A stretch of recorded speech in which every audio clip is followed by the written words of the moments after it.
پیارے بچوں، آئیے آج ہم آپ کو واحد اور جمع کے بارے میں کچھ بتائیں۔ جو لفظ تعداد میں ایک ہوتا ہے اسے ہم واحد کہتے ہیں، اور جو دو اور دو سے زیادہ ہوتا ہے اسے ہم جمع کہتے ہیں۔ واحد سے جمع جب اردو میں بنائی جاتی ہے تو اس میں تین اس کے طریقے ہوتے ہیں بنانے کے: ہندی کے طریقے سے، فارسی کے طریقے سے اور عربی کے قاعدے کے مطابق۔ سب سے پہلے ہم دیکھیں گے کہ واحد سے جمع بنانے کے طریقے کیا ہیں۔ آئیے دیکھیں۔ پہلا ہے کہ اگر اس میں مذکر کے آخر میں الف اور ہے لگا ہوگا تو اس کو ہٹا کر ہم اس کی جگہ بڑی یہ لگا دیں گے تو یہ جمع بن جائے گا۔ اس میں مذکر ہے، پھر ایک مرتبہ سنیے، اس میں مذکر ہے اور اس کا آخری حرف الف اور ہے تو اس کو ہٹا کے اس کی جگہ بڑی یہ لگا دینے سے جمع بن جاتا ہے۔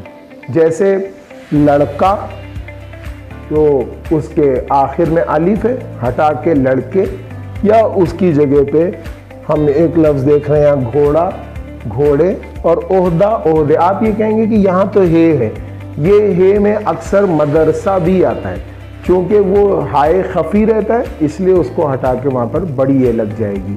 دوسرا طریقہ کہ اگر اس میں مؤنث ہے اور اس میں آخری حرف ای ہے، جو ہم یہ کہتے ہیں، اس کو ہٹا کے الف اور نون غنہ آ لگا دینے سے وہ لفظ جمع بن جاتا ہے۔ جیسے لڑکی، لڑکیاں، یا روٹی، روٹیاں۔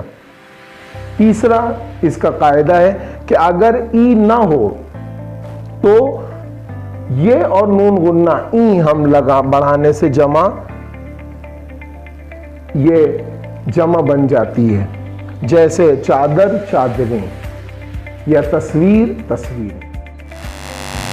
آپ دیکھ رہے تھے کہ کس طرح واحد سے جمع بنایا جاتا ہے۔ یہاں ہندی سے ہم گھر اور گھروں،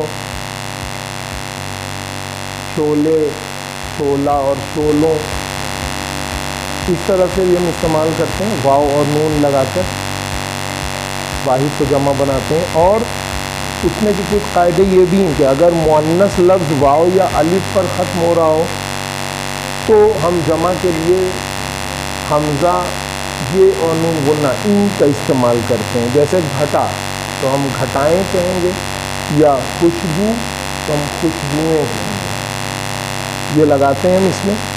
اور اب اگر فارسی قاعدے کے مطابق ہم استعمال کریں، الف اور تے کا استعمال کرتے ہیں۔ جیسے جواب، جوابات، سوال، سوالات، اور جذبہ، جذبات۔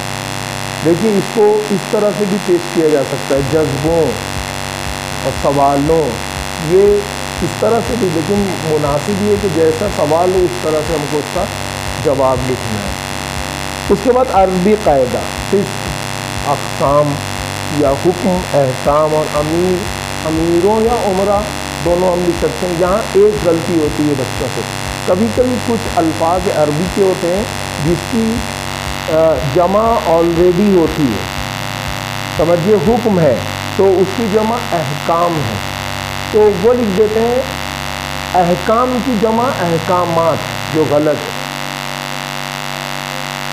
احکام کی جگہ احکامات نہیں، حکم کی جگہ احکام بھی ہو سکتی ہے اور احکامات بھی ہو سکتا ہے۔ تو یہاں پر تھوڑی غلطی ہو جاتی ہے، اس لیے جب ہم 10th اسٹینڈرڈ کا پیپر دینے بیٹھیں تو یہ چیزیں جو بہت ہی آسان ہیں اس کو دیتے وقت غور سے ہم سوچیں کہ واحد کی جمع کس میں ہم بنا رہے ہیں۔ آیا ہم ہندی میں بنا رہے ہیں، یا فارسی قاعدے کے مطابق بنا رہے ہیں، یا عربی قاعدے کے مطابق بنا رہے ہیں۔ تو اس طرح سے، اور خاص طور پہ جیسے ہمارے سامنے آیا لفظ خبر، تو اب اس کی جمع دو ہے، یا تو ہم اس میں مؤنث کی بنیاد پہ اس کو خبریں لکھیں، یا عربی قاعدے کے حساب سے اخبار لکھیں۔ تو اگر آپ کو دونوں لفظ آتا ہے تو میری آپ سے التجا ہے کہ آپ اس کے اندر اگر خبر دیا ہے اور دوسری طرف آپ کو بنانا ہے تو خبریں اور سلیش ڈال کے اس کے اندر اخبار ضرور لکھ دیں۔ امید ہے کہ آپ کو ہمارے یہ ویڈیوز پسند آ رہی ہیں۔